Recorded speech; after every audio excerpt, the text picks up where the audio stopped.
Ladies and gentlemen, oops, there's an echo.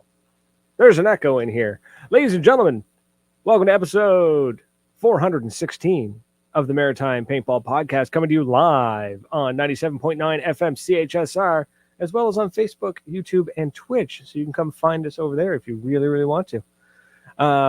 My name is Brad Odell, and with me, as always, is your king of paintball.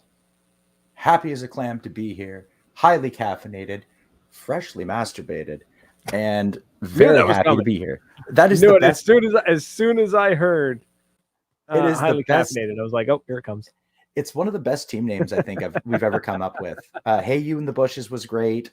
Yeah. I don't know. I don't know. Just team. I don't know. I don't know who's okay. up next. It was very generic. I didn't think it was as funny as we could have been. No. Oh. Are we good? Yeah, sounds good. Sounds are good. Everything's going out. Fantastic. Sorry, I'm setting. I got sidetracked. Caramel macchiato. Just what I needed at 9 o'clock at night. So it is. Sorry, I'm totally derailing this conversation real quick. We have to go. That didn't take long. So my stepson, I just got a message from Brittany. My Grayson goes, where is he? Just goes up to her out of nowhere, unprompted. Where is he? And she says, who? And he says, you know who? And he's like, yeah, but what's his name? You never say his name because he doesn't. It's where is he? That's all he says is where is he? He has always done that. Yeah, it's like, what's his name? You never say his name. And he just replies, but where is he though? I seen him leave when it was light out.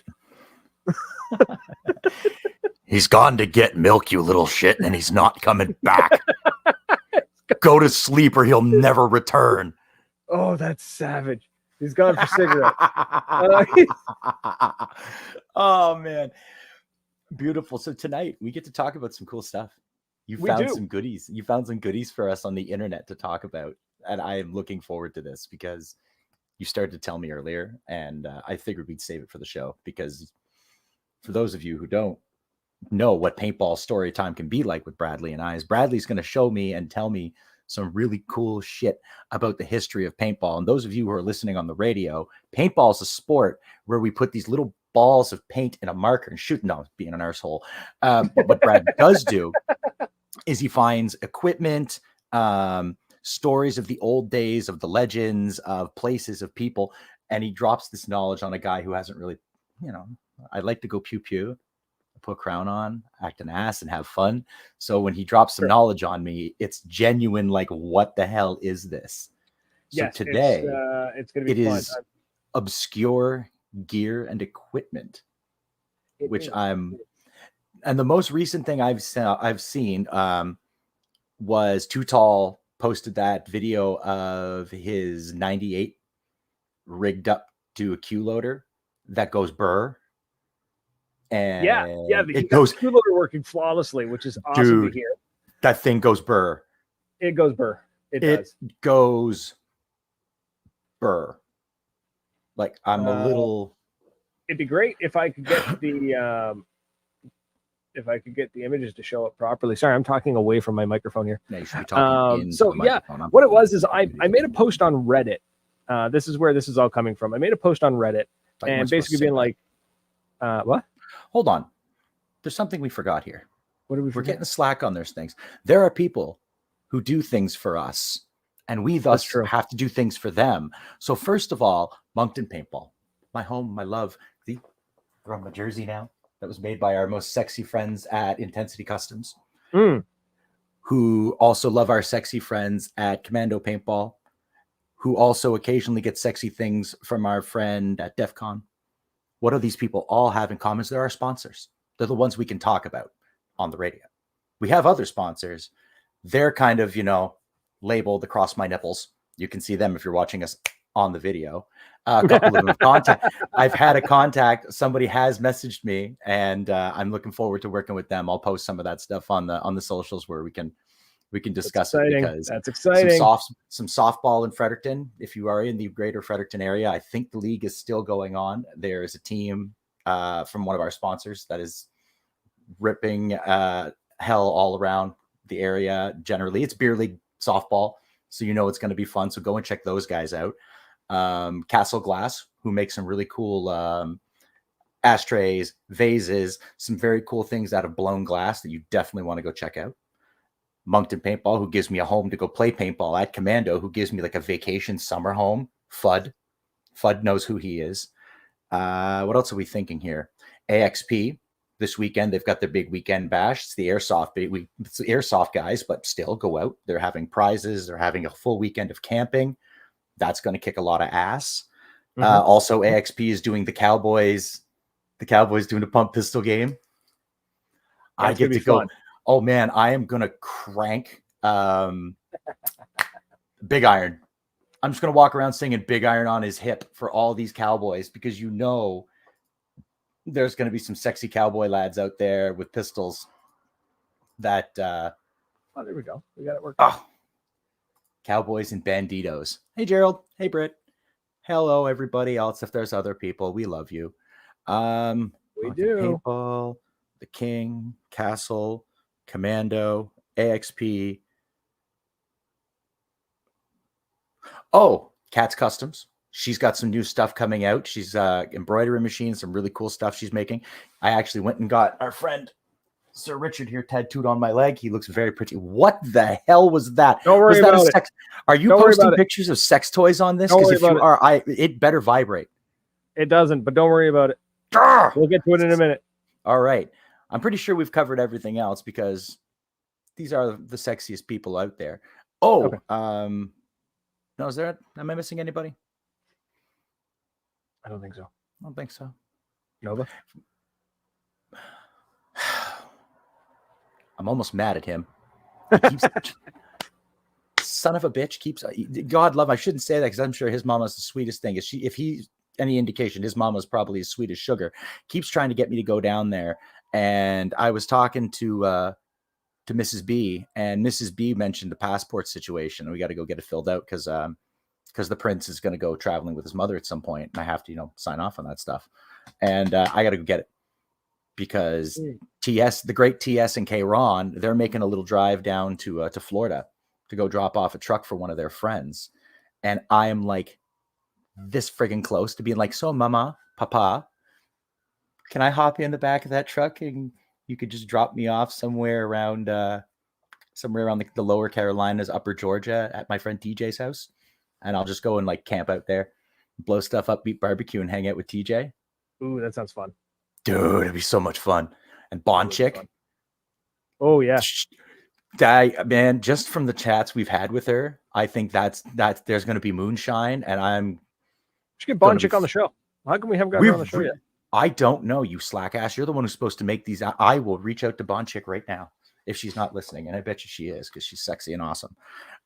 In the meantime, tell us everything that we're doing tonight. So, I made a post on Reddit a while back. I was like, what is an obscure piece of paintball gear that you thought was going to change the game? Or that not that you thought it was, but what's an obscure piece of kit that you hoped would change the game, or the companies thought it was going to change the game? Like, what is that weird piece of tech that just never really took off? And normally Reddit, when you post something, especially from the podcast, they're very quick to just be like, e-celeb, and just like slap you down and just downvote your post to nothing. This time they came through. 120 plus comments on this. Oof. All right, we got some beautiful gear. Some of it I knew about and I expected to see. Some of it I had forgotten about, and some of it I didn't know existed. So that's what we're going to go through. The first one, we're going to go without the photos. There's a couple of them. There's one in particular that I don't have a photo of, because there was never a photo available. Very cool piece of tech called a HydroTec Paintball. So the average paintball is made from PEG. I don't know what the full word is, but it's basically like it's essentially gelatin with like a water-based fill that I think it's water-based, but it's silicone-based. And it's but the idea is that it's, it's lightweight, it breaks, and it's not supposed to stain. It's supposed to be harder to wipe, all that jazz. HydroTec used kind of like a cornstarch material in the inside, so it was actually a non-Newtonian fluid, which meant that upon impact, the fluid inside would actually harden up and shatter and then turn back to a liquid. So it would make a much larger like splat, very hard to wipe. And the shell was waterproof. It did not absorb water. Oh, that sounds cool. I could also see that being very expensive. That was the main issue. One was that's expense. Cost restrictive. Manufacturing it was difficult because the process it required different machinery. So you couldn't just retrofit existing equipment. You had a whole new factory had to be built to make this stuff. Oh, that sucks. But also they were heavier. So they weren't as accurate. It didn't, because paintball markers are tuned for existing paintballs, for the existing stuff. You could just turn it up. You could. It was it was just like that, the way everything worked, like the way the bolts released the air and like the way the puff of air hit the ball. Okay, I get you. Because that's all finely tuned in the machining and the milling.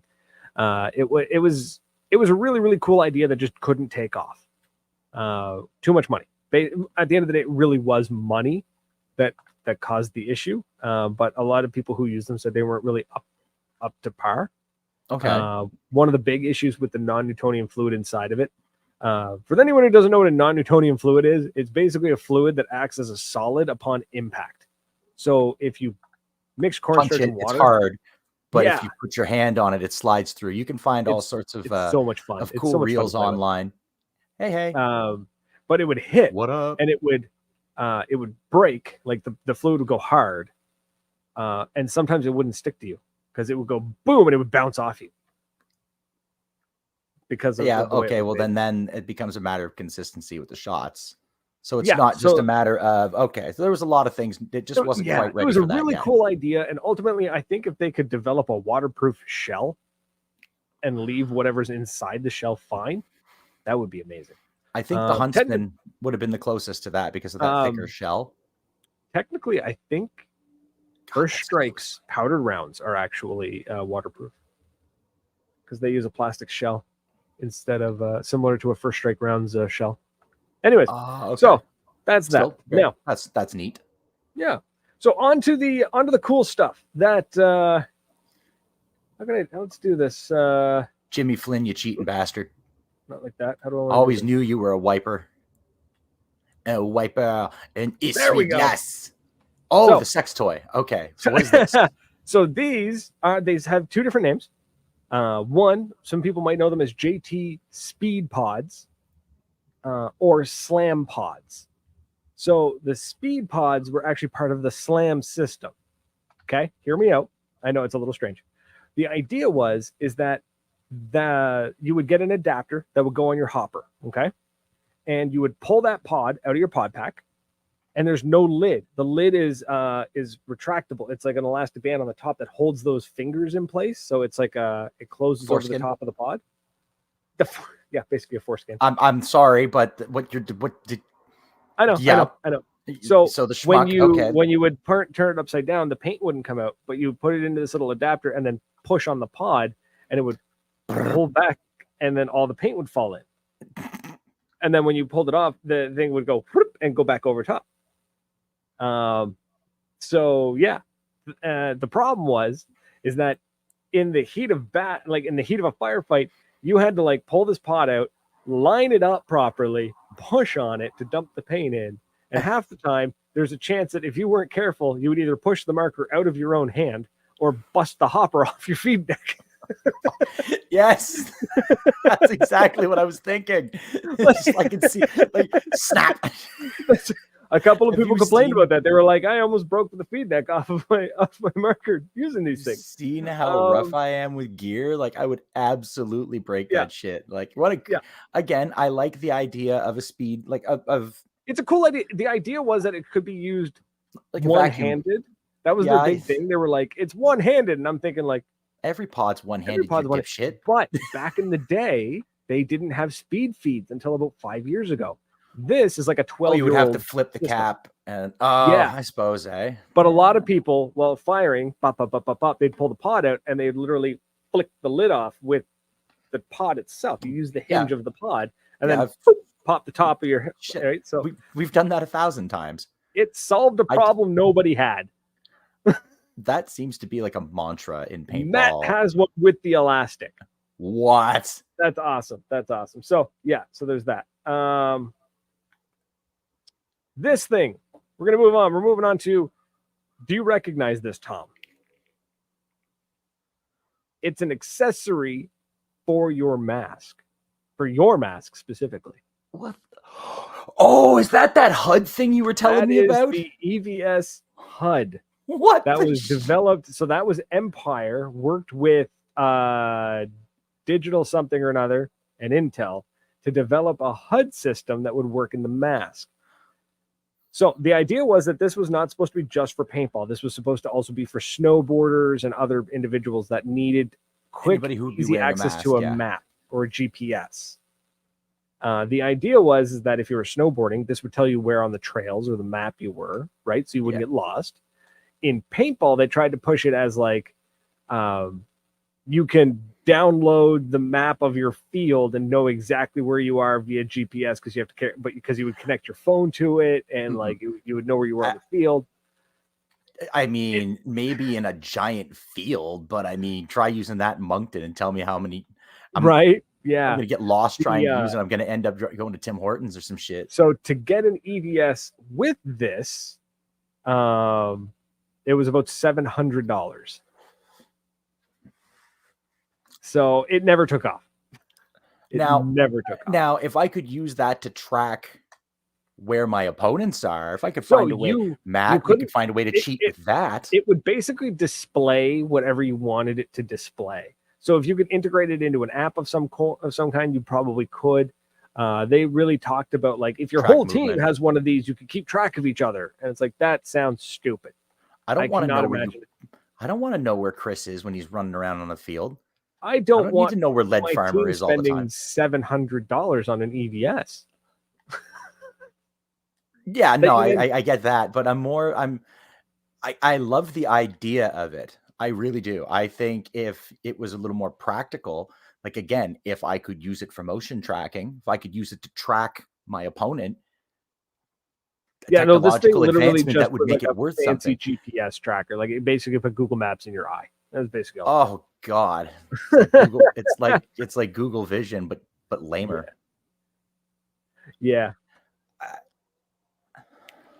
The Tippmann C3. Everybody knows the Tippmann C3. I've seen one. I've never got to shoot one. I've used one.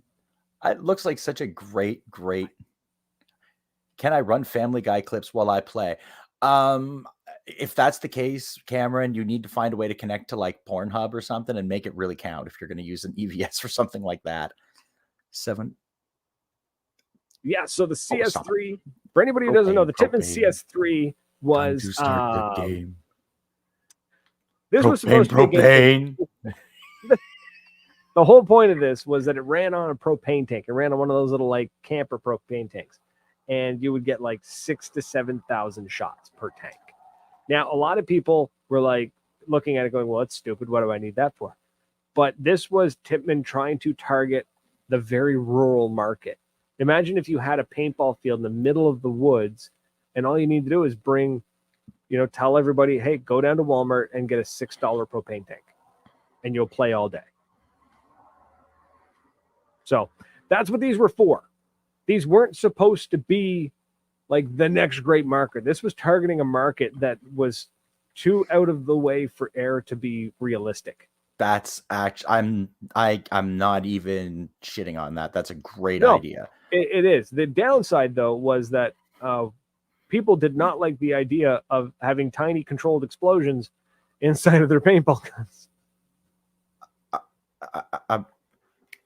Now I'm going to admit something here. I don't know a whole lot about actual firearms, but it seems to me that there's a small controlled explosion happening every time you fire the gun. Yes. So what the hell are they worried about a little propane for? The worry was propane is stable. It's not like if you're smoking, your gun's going to explode. So that was the issue. Inside the C3 is an expansion chamber for the liquid propane to expand into a gas. No, you're fine. If the marker springs a leak, you're not leaking air, you're leaking propane. And the way it worked was the tiny little 9-volt battery triggered a spark every time it fired. Nobody was ever hurt. Nothing ever happened. So that I would like to believe that there's now. What year was this marker made? Hey, Connor. 2000. Okay, so at this point, 2008. Yeah, so Tippmann was aware of the risk, and it was a very low margin of risk because they wouldn't release that gun to market if that's the case. No, it would have had to pass safety. Yeah, so stop being a bunch of wuss bags. Things fine. Right? Yeah, it just never took off. I would like to find one now. We should get ourselves one and take it. They're all over eBay. I think we need to get one and bring it with us to Zach. Get it to Zach is what he's really who deserves to have one. Yeah, get it. They're on eBay. They're everywhere. So yeah, this is C3. It was a fun little gimmick. It was a neat idea. It was kind of cool.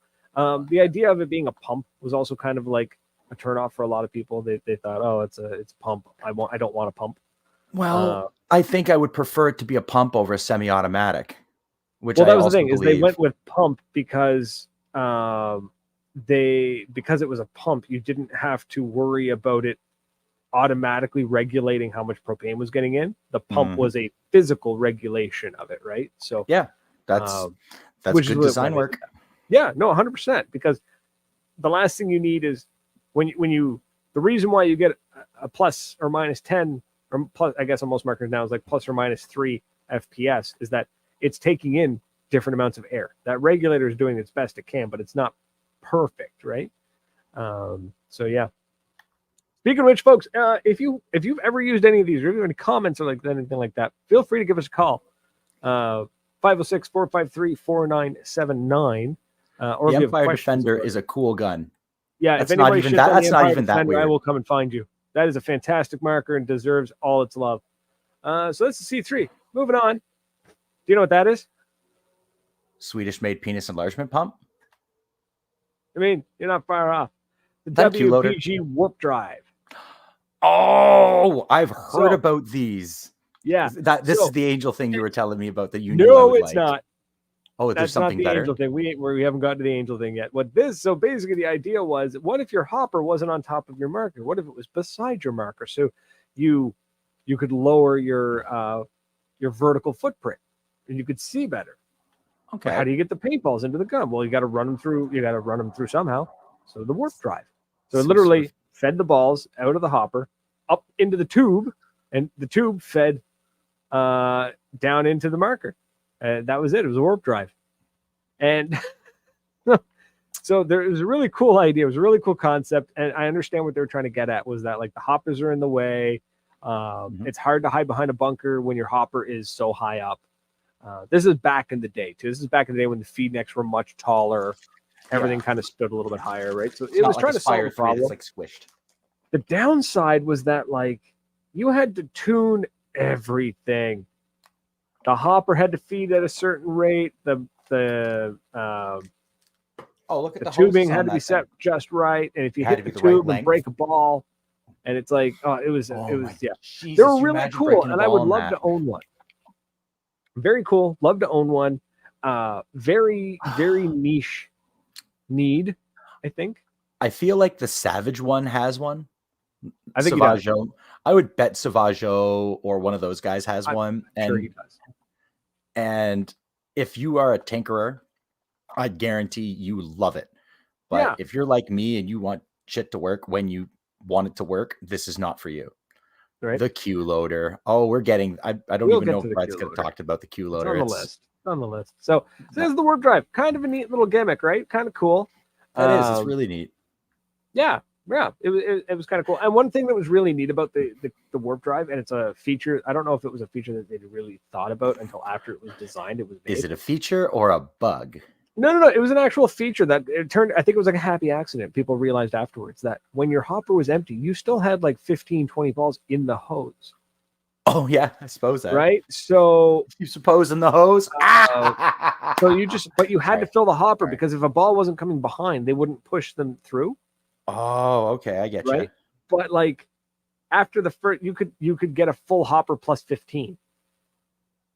You know, like that, that kind of thing. So anyway, there's a neat little feature. This is the thing from Angel that I wanted to talk to you about. Is that a digital regulator? That, my friend, is a digital regulator. That is neat as hell. Made by Angel Air. The idea was that it would give you the output of the tank, but it was also like a programmable in the sense that you could tell it certain things. Like you'd set it, the air would go in, it would kind of like flash at you if it was too low or something like that. But basically, you would fill up your tank, put it on, and it would go, yeah, you got 4,500 because you got a 4,500 fill. So you could quickly look at your digital display and be like, I have exactly 3,421 PSI. That's great, I guess. It weighed almost a pound. I could accept that if it could tell me how many shots I have in my marker. So the idea was that you would learn how many shots you had. Like you would know, because if you have 4,500, I want it to tell me. It's not that sophisticated. We're talking about the late 90s here, champ. But it would look at it, it would go, okay, we got 4,500 fill. I have X number of shots. So, but yeah, that's what it was. It was kind of neat, right? It was kind of a cool idea. And like, you didn't have to take it off the tank. It sat on the tank. It's the reg. That is a big reg. Yeah. I imagine it would be not cheap if you get shot in that reg too. No, and the ones that are for sale all have cracked screens or cracked plastic on them. Oh. They're all busted to pieces. Such a weird little thing that came out. Nobody really wanted it. It did not sell very well. The people who had it said that they loved it, but like to see one of these in the wild was incredibly rare. You can get them on eBay right now, brand new for $150. Not brand new. Sorry. Brand new to you. Used and damaged for $150. Heavily damaged. Yeah. So they're fun. Like that's the a fun who little used thing. It. Oops. Nothing wrong with that though. That's a cool piece of hardware. The Pulse. This is a very cool hopper. Okay. A lot of people probably have these kicking around and they don't remember them, or they don't realize, maybe they didn't know what it could do. So the Pulse was kind of the first attempt at a semi-toolless design. It also had not a hidden feature, but it had a secondary feature that not a lot of people use. It does look a lot like the Halo. Looks a lot like the Halo. So it looks like a Halo or an Empire Prophecy. Yeah, same idea. They were all kind of modeled one after another, right? So these buttons right here, this little button right here, if you held that, there's another one on the other side. You squeeze it, the whole drive would come out the back right here. The whole thing would slide out one big chunk. Shoop. Oh, instead of splitting in half, the whole drive came out in the back. Yeah. And the idea was that it was the drive spun, right? Like the most hoppers now, where it spun horizontally and it fed the balls down, right? Mm-hmm. But instead of being clamshell where you take it apart and you take pieces out, the whole drive comes out. So you could swap the battery or whatever parts need to be replaced. The downside was if you broke a ball, you still had to unscrew the whole hopper. Oh. Yeah, back in the day when everything had screws in it. Now, yeah, I do recall there being a lot of that in the old days of having to always have a screwdriver or have some tools on you to do anything. Yeah. So the toolless design of the drive coming out and being like the self-contained unit was really cool because you could pull it out, put a new battery in, put it back in, away you go. It had a really big board on the back, so you could see what it had like. It was very easy to handle. It was easy to deal with. Now, the reason why it was called the Pulse is you could buy a secondary piece, an RF emitter, so a radio frequency transmitter that was installed into the marker. That when you pulled the trigger, it would pulse an RF signal to the hopper to say, "Hey, I fired a ball. Feed another one." Huh. All right. Well, again, it's like the modern equivalent of your eye, I suppose. Well, no, what it was is that the hopper did. So now most hoppers rely on sound or pressure. So a lot of them rely on if the ball isn't if there's no more balls, it will spin until a ball hits a little sensor. The eyes in the marker typically will stop the bolt from moving. Oh, okay. But this was every time you pulled the gun, basically when you fired it and it shot the ball out, it would emit to the hopper, hey, we fired a ball, drop one in, like spin. And they talked to each other basically at the speed of light because of the RF. Again, very neat little system. That sounds like something that's going to die or shit itself at the worst possible time. For me, it's going to be just as someone's coming around the corner, and it's not going to fire, and that's it. I'm up the creek. It was a neat little thing. You had to install the RF transmitter into your marker, and that's assuming you could. It was just an extra piece. It really solved a problem nobody needed to be solved. Because most people just ran a regular hopper and shake and baked, or you just had a hopper that had a built-in sensor. So a lot of the new, we're seeing it actually coming back. Explore Paintball says some same things the Spire 5 does with Bluetooth. It's true. A lot of the markers are talking to the hoppers through a Bluetooth connection, like the new ones. Oh yeah, yes, I have seen. Right. Yeah, because your Lux, cool. You can not your Lux, your DSRs. Yeah, can and talk they can talk to different components, and it's clever. This was really ahead of its time. The technology was not there, and the necessity for it was not there. This is called the Raven. So this was a paintball mask that was kind of a flash in the pan. It showed up and then it went away. Very expensive. I can't remember the pricing, but I do remember that they were expensive. This is a photochromatic lens.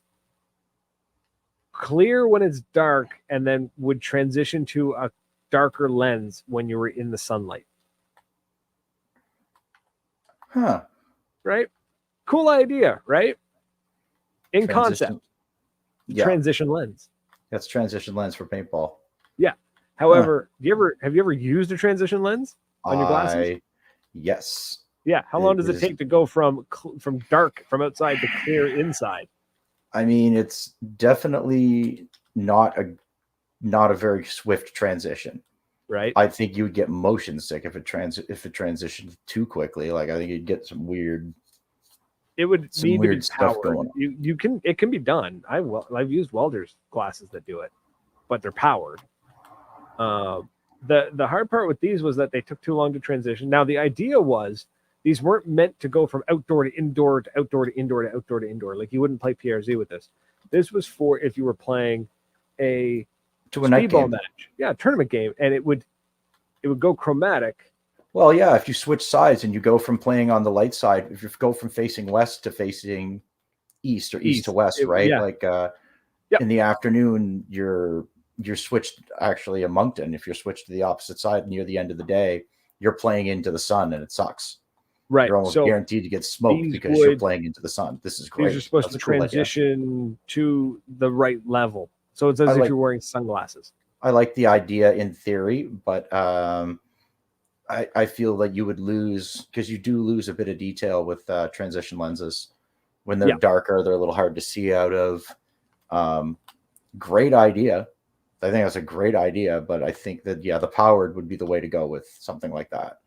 Yeah, in which case you need actual glass to do it powered, because you need to actually change the crystalline structure. So they were really cool. It was a neat idea. Again, just technology's not there. No, that one will take a little while. The Angel Eyes is another type of HUD system, I gather. No, it was a mask developed by I forget the name of the company. Because everyone always said it was Angel, but I don't think it was Angel. No, I think that's just too easy. Yeah. So this was a concept lens. There was like 5 masks actually made. WDP made them. Okay. Explorers over there in the chat, fact checking and everything. There's like 5 actually made. Hidden Hedgehog owns a pair. The idea was this was a very radical design. So as you can see on the front here, like this grill's look a little bit different. The lens is huge. Like that's a massive lens. The lens actually flares off the side a little bit. The issue with it was that because of how big the lens was and the way they were designed, if you notice, there's almost no grill or porting at all on the front of these things. They're all kind of on the back. They're super echoey inside. They're not terribly comfortable. The lenses would have cost a small fortune for how huge they are. You think the EVS lenses are expensive? Oh. This thing is bigger than the EVS. Oh yeah, that thought crossed my mind when I saw it. Like, this mask you'd put on the angel eyes. The idea was that you would forget you were wearing a mask because the lens extends past the average person's peripheral vision. So you wouldn't even see the mask anywhere on your face. And the way they sat is they sat a little bit off the face, so you wouldn't see anything on your nose. Yeah, see, I kind of like that. I like the idea, but again, yeah, the massive amount of like echo that you would get out of that would just be. It was so bad. But the lens, they did make the lens, like the lenses the entire mask was built up to standard. So it was just there's only 5 of these made. Only 5 prototypes were actually manufactured. Oh, and so Hidden Hedgehog has one. So this just never was never commercially released. No, they tried. They showed it off. They got people to try them on. They took them to events. They talked about them. There was a release date. You could pre-order them at one point, and then they just canceled the whole project. That sucks for those guys. Yeah. Good try, guys. Good try. Yeah, good try. I might have to go and sexually harass Hedgehog, and if any of you know me, I'll do it just because I think it'd be funny. No. What the hell is that thing? It's like a lightsaber. It's called a ramrod barrel. What a shitty name. Explain. So the idea was that so there's a couple of trains of thought about this barrel. One was we do porting on barrels to make for consistent shots. The air can escape because what happens is the reason we put porting on barrels is when the ball travels down the barrel and it comes out the end of the barrel, right? If you just use a straight pipe, you end up getting a puff of air expands rapidly at the end of the barrel, which will cause the ball to do all sorts of weird stuff. And it'll go off in odd directions because that puff of air will push on it because the air is under pressure in the barrel and it expands when it gets out.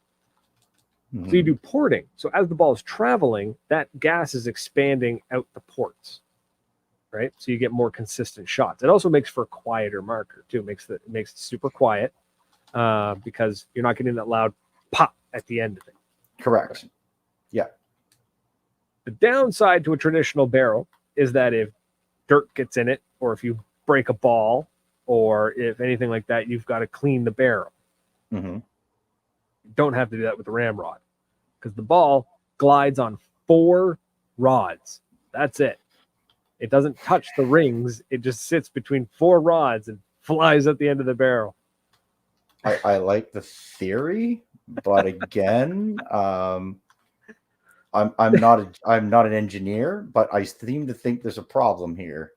Yeah. So the issue was that it's the rods it's sitting on make a cross. They make an X form, right? Or a T form, I guess, depending on which way you're looking at it. The ball can kind of rattle between those rods. Yeah. And go off whatever direction it wants. The other problem was that because of the short barrel on it and then the 0 amount of porting on it, they actually popped really loud when the ball came out. So they were extremely loud. Kind of the opposite of what you'd expect, but they made a loud pop at the end of it. And while the concept of, if you break a ball, it's super, you don't have to worry about it, just keep shooting. It didn't quite work out because if you broke a ball, the shell could actually get caught on those rods and you would break the next ball. And then if you tried to clean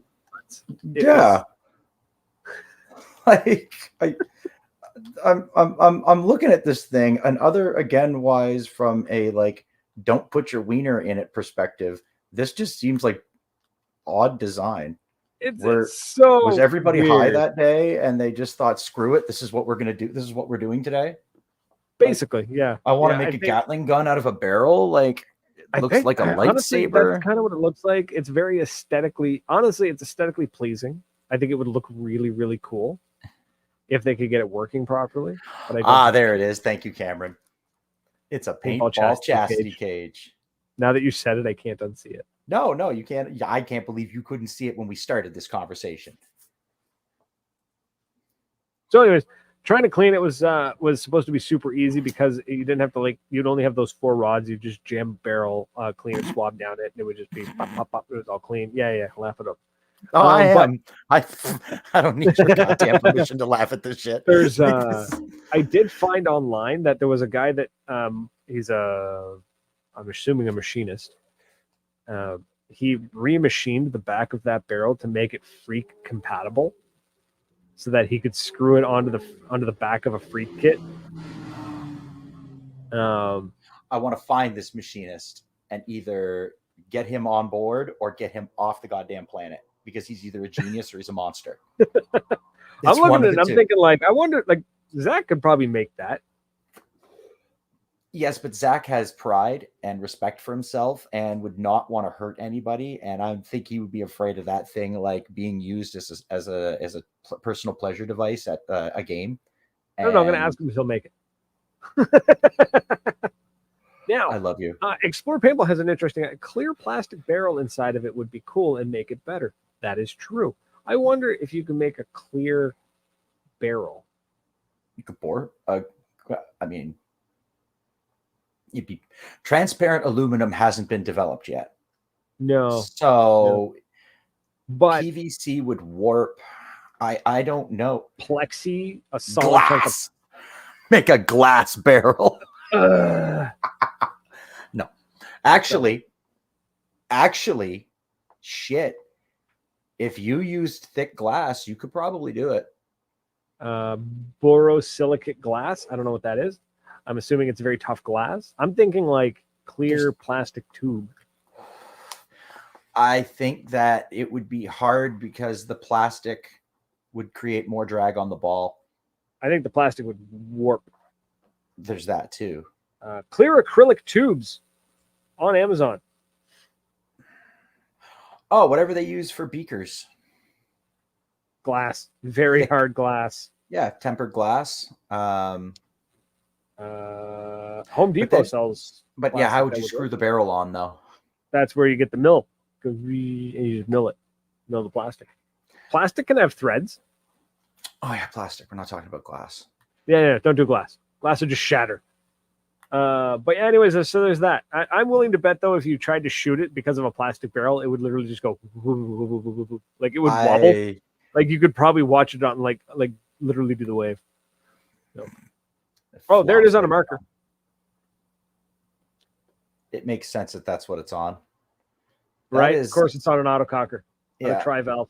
What looks like a... I don't know what that is. But that's the freak back that he put on it. So that's still cool. That's terrifying. I love the idea. So cool looking though, isn't it? Freak, man. Yeah, I think that's a really cool idea. That looks really neat. Cast a resin barrel. Cast resin, yeah. I'm tempted. Everyone's favorite, the Qloader. Yes, the Qloader. Again, check out our page. I'm pretty sure Too Tall shared it. Yep. He was firing his 98 with his Qloader, and it is a vulgar display of firepower. I couldn't believe kind of a cool idea. I understand where they're coming from. It was basically MakeFed before MakeFed, and the idea that you could literally pull a pod off your back, and instead of emptying the balls into a hopper, you just clicked your pod into place, and you started shooting. Yeah, I really think that's a cool idea, but that leaves way too much room for something to go wrong. There's too many moving parts. There's too many moving parts, and we all know what paintball's like. If it can get broken, or it can get snapped or caught or snagged, it's going to. Yep. Great idea in theory. Terminator vibes for the barrel. Yeah. Yes, Cameron. That's 100%. Yes. So So the Qloader, really great, still around. Some people still using them, which is kind of cool. Yeah, it's kind of like seeing an egg hopper in the wild. A little like this more one? rare. There's a dude that brings them that plays one at home all the time. So the egg, you know what? So the egg never failed. In my opinion, the egg never failed. It just fell out of fashion. If it made it here, it's something that you see in rotation in New Brunswick, it's not a failure. Yeah. Because it actually made it here. Yep. So that means it's good product.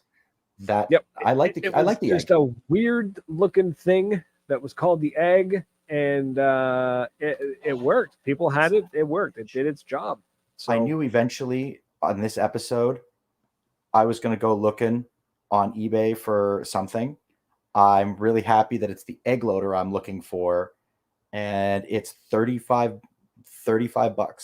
Nice. So that's those were the ones. Hell, I'm going to find one though. I like the egg. I think the egg's a cool piece. I think the egg has vintage style. It's goofy. Yeah, you wouldn't use it on a speedball marker. You'd use it on like. I'd use it on a speedball. I'd rip that on the mini. Yes. I don't know if I'd put it on the shocker. I don't know if it would. No, I don't think it'd keep up with the shocker. That's what I mean. But I'd put that on the mini. I would put that on the Nova any day of the week. I think that would look perfect on if you're going for an aesthetic. That would look good on it. That's what it's really great for. The egg has that weird aesthetic. It has. I would rock that barrel with the egg, the ramrod barrel. Egg on his autococker. That's where, frankly, that's where an egg belongs. On a cocker, on a Tipman, on some old speedball marker. I'd accept a mini. They're not old, but they're not a high-tech piece of equipment like your shockers, like your Angel, like your Luxes, like your DSRs, which are just like, I just found a 3D printed CAD file for the ramrod barrel. Zach, send it to Zach. Don't even ask. Just actually send it to Jacob. I'm trying to see if anybody has the barrel for sale. To see if I can buy one, and I can't. Nobody has them. I actually got to use Josh's cocker last week. That sounds terrible. Yeah, it's what an absolutely beautiful piece of equipment. Little, not quite something I would use them for me. They're beautiful, but they're so fussy. You got to know how to use it, right? Like to pick up somebody else's and try and use it, you're not going to have that great of a time simply because it's not yours. Yeah, exactly. That's something I always liked about some markers, and I think that's something that I liked about the Hellion is that if you get that thing tuned for you or tuned for the owner, primary user, we'll say, it's probably one of the most reliable. Like Pat's Supernova was really, really nice, but I personally liked mine better, but that's also because I've spent more time with the King's hammer than I did with his. But exactly, right. It's got to be for you, right? Some markers you can pick up and use right away, and some you've got to kind of get a feel for them yourself, I think.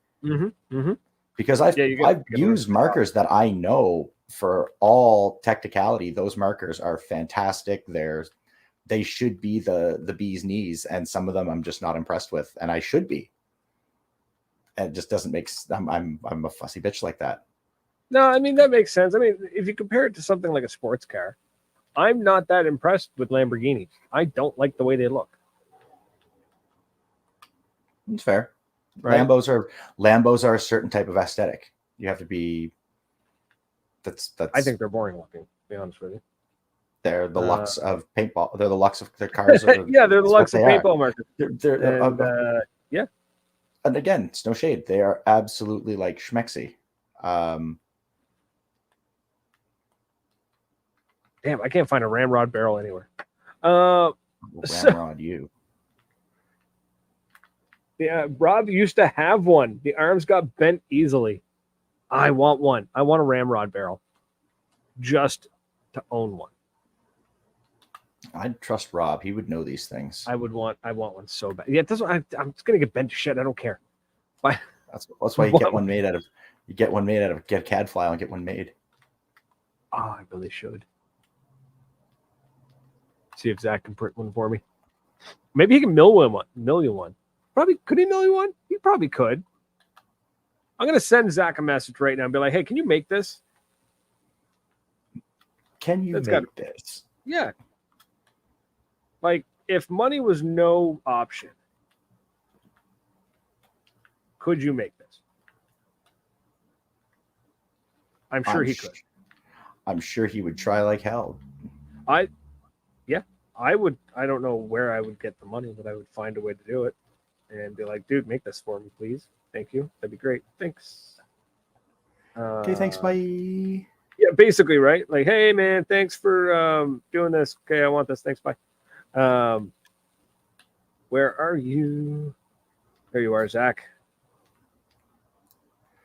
Zach. Hello, Zach. He's not paying attention. No, Zach. Not at all. There, done. Okay, perfect. Back to the show. Back to something more serious. Yeah, we got about 9.5 minutes left. I'm sorry. We have 11.5 minutes left. We have 11 minutes. Tell me about the joust, by the way. How'd that go? The joust. Yes, the joust at Moncton Paintball went swimmingly. Actually, everyone seemed to have a good time.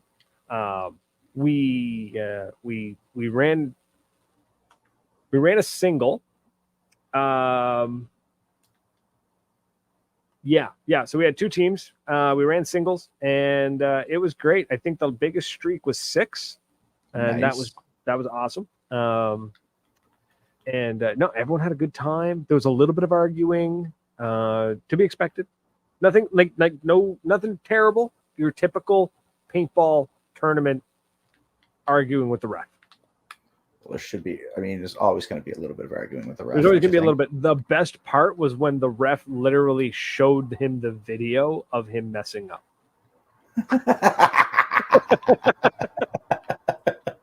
Because he's like, man, you were out of bounds. He's like, I wasn't out of bounds. He's like, you want to see the video? But he's like, yeah. And he showed him the video, and Buddy's head dropped, and he walked away. I'd walk away too. I was not out of bounds. Well, sir, I beg to differ. Yeah, I heard it was a very good time. It was a lot of fun. And then we had time left over when we finished. So we ended up doing a 1v1, a round robin. Nice. And so that was a good time. So if you were eliminated, if you lost, it was best 2 out of 3. If you lost your 2 out of 3, you were out. Done. And we just broke it down until we got the winner, which I really wish I could remember the name of who won that. But it was an absolute ton of fun. I had a blast. I was just announcing. I didn't even bring paintball gear.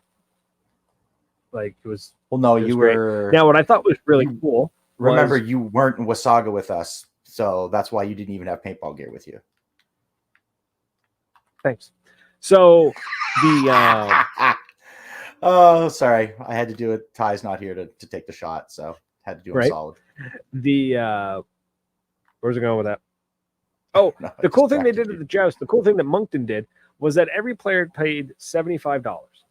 Okay. Mm-hmm. And it was $75 to enter the joust. And that just there was no limit on paint. Just spray and pray. It was so we potted up paint for the players. We didn't give each player a case. We just started potting up paint, and everybody took pods on the field, and you just shot. You didn't worry about how much paint you had. You needed a pod. There was full pods waiting for you. Oh, that's teams. Cool. I think that's a great idea. Yep. So it was the equivalent of every player basically getting a case of paint, and no entry fee. And if you shot a full case, you shot a case. If you didn't, you didn't. That kind of thing. So it was just really great that we were able to do that, so that you charge the players $75 and just say, "Hey, grab pods. Don't worry about the paint. Don't worry about it. Just grab it." Yeah, and then I said, because we opened each case at a time, so you didn't end up with 7 cases all opened up and a bunch of paint spilled out and paint going to go bad and stuff like that. So it was great. They shot their paint and then they went on their way. It was fantastic. Everything about that sounds wonderful. It was really nice, honestly. We'll get another one going for sure. I think that'll be everybody said they loved it and they want it again for sure. Absolutely. That's sweet. I'd like to partake in it. I too would like to partake in it and maybe play a little more than we did at NME. We could have definitely played more, but we were also doing our thing. But I want to go back. God, I want to go back there. I want to go back and do the 3v3 street ball that they're planning for next year. Yeah, the 3v3 street ball. There's a couple little things that are going down that I really hope kind of get some traction because I want to play more. Mm-hmm. And it would be fun. I enjoy going down there with those lads. They're a lot of fun to play with. Yeah, I'm gonna hopefully get out more before the end of the season. We still have September and October. Yep. If everything goes well, I should be free as a bird on the weekends. So if things go well, that's always not ominous. That sounds delicious. I'm really hoping for it. Me too. So that's going to be fun. Yeah. What else we got going on? We got about 6 minutes left till the end of the show. I don't know. The song Mexican American just popped in my head from Cheech and Chong. So Mexican American goes to night school and takes Spanish and gets a B. I'm like, that sounds like a lot of kids I know that went to Matthew Martin in Moncton. Les étudiants français parlent français. Just because you can speak the language doesn't mean you can speak it grammatically correct. I was terrible for that in English class. So, I was going to say, what is Led in here correcting my French? He can. I mean, give him a chance. He will be. He will. He always. We say his name enough times, he might pop into the chat. Who knows? Beetlejuice. Oh man, trying to think. This upcoming weekend, not this weekend, like coming up this coming weekend. I'm going to be in Moncton celebrating my birthday. Next weekend, I think it's going to be. Nope, not that one. Weekend after, maybe. Want to try and either get up to Moncton or head out to Cap City here in Fredericton. Either one. You should come down to Cap City. I really, really should come down to Cap City and check it out. It's sinful that I have yet to play there. So yeah, come on down and check it out. The players that are there are pretty chill. That's what I'm looking for. You know me. I just want to. It's like I was saying to Cameron the other night. Is I'd like to just get 6 or 8 of us out there, get some bunkers, and just play, 4v4, 3v3, just for shits and giggles. I love playing in the woods, but I would enjoy playing speedball and not getting my ass handed to me by children. Oh, that's going to happen. I know what's going to happen, but that's what I'm saying. Like at home, it would be nice to do something like that too, where we could just get a couple of us out there and play and not get smashed to holy hell. I am not trying to win any prizes. I just want to go and sling paint and giggle my ass off. Yeah. So we can try work something that we were talking about the other day, because actually it's guys like Rob, like Rabbit, and you and I that I've had in mind for this kind of thing, because like I said, it'd be fun to get out and play a little speedball and not just get smashed. Let's get the Grumpies on next. Let's see if we can get the Grumpies on next week. Talk about it. I said it wouldn't be a hard thing to do. Ty's a pretty handsome devil. Yeah. We'll see what we can do. But that's it, folks. We're out of here. It's been a blast. Thanks for hanging out with us. For everyone who liked and commented and shared and all that jazz, truly appreciate it. If you're listening to us on 97.9 FM CHSR, come find us over on the social medias. We're on Facebook, Instagram, TikTok, all that jazz. Just look up Maritime Paintball Podcast and come find us. But that's it, folks. We're out of here. Until next week. Cheers.